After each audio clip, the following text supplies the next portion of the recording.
The real question was, were you rushing or were you dragging?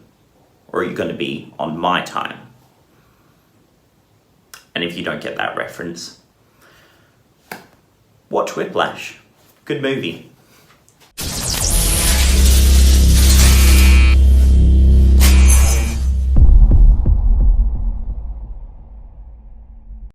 Alright guys, welcome back to the channel. Coach Gaz here, and today we're going to be talking about tempo.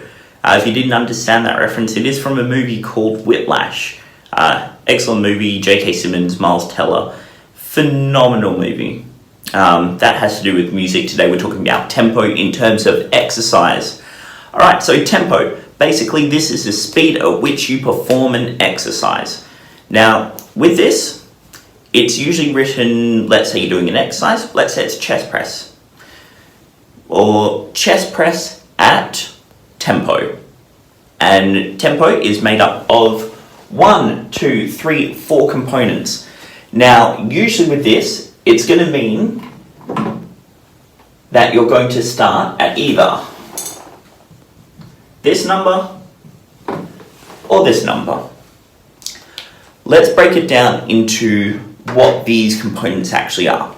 Okay, so first is the eccentric contraction, the lowering of the body or the weight.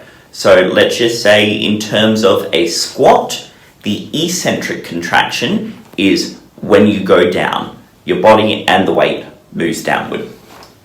Bottom hold is the second. Concentric contraction, that is when the body or the weight moves up. So in the case of a squat, it's when you drive up nice and strong. And then the last one is the top hold. That's when you get to the top of the movement and pause there. So let's use a tempo. Let's use a 2, 1, 2, 1 tempo. 1, 2, 3, 4. Remembering that there's the eccentric contraction, there is the bottom hold, there is the concentric contraction, and there's the top hold. So tempo is broken down into seconds.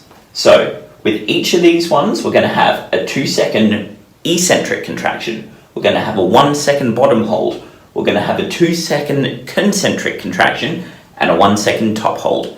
What would that look like in terms of a squat? Well, it would be you bracing the bar on your back, standing up, big breath in, eccentric contraction, 2 seconds as you go down and lower the weight. You're going to pause for 1 second at the bottom, and then you're going to drive up the concentric contraction, up, top hold.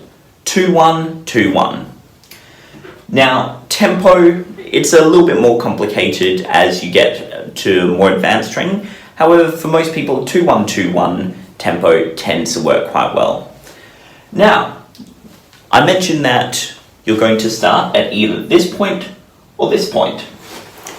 Let's take the example of a deadlift. So we've gone through the squat and the bench press is very much the same.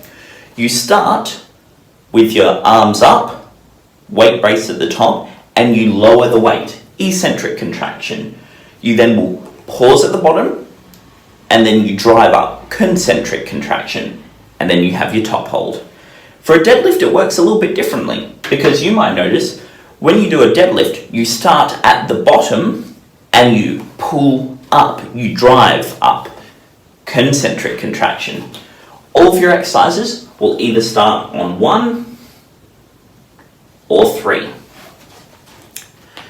This means if we're doing a deadlift based on the 2, 1, 2, 1 tempo, it means we're going to have 2 seconds to drive the weight up. We're going to hold the deadlift for 1 second at the top. Then we're going to take 2 seconds to lower the weight, the eccentric contraction, and we're going to pause for 1 second at the bottom. 2, 1, 2, 1 ratio. Now, with this, tempo does matter because it creates a load and a stress on the muscles. For some exercises, it can be a little bit complicated. A very good example is the lat pull down. Okay, now this one, for me, I don't really mind which way you do it. Some people say one way, some people say the other. However, what I tend to think is when you are pulling the weight down, you're actually raising weight up. And being a concentric contraction, i.e. the flex on the lats, that's when they're at their shortest and most compact, that's when they're holding the weight. So the lowering portion of the exercise is technically the raising portion, the concentric. However, with that sort of stuff, the waters do get a little bit muddy. If you're unsure, usually just clarify it with a coach in terms of the order that they mean. Again, tempo, it's a very important factor.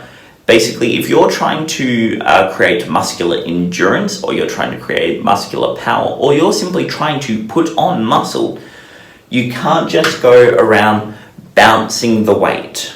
It doesn't work. You need to create a load, a mechanical stress on your body in order for your body to respond.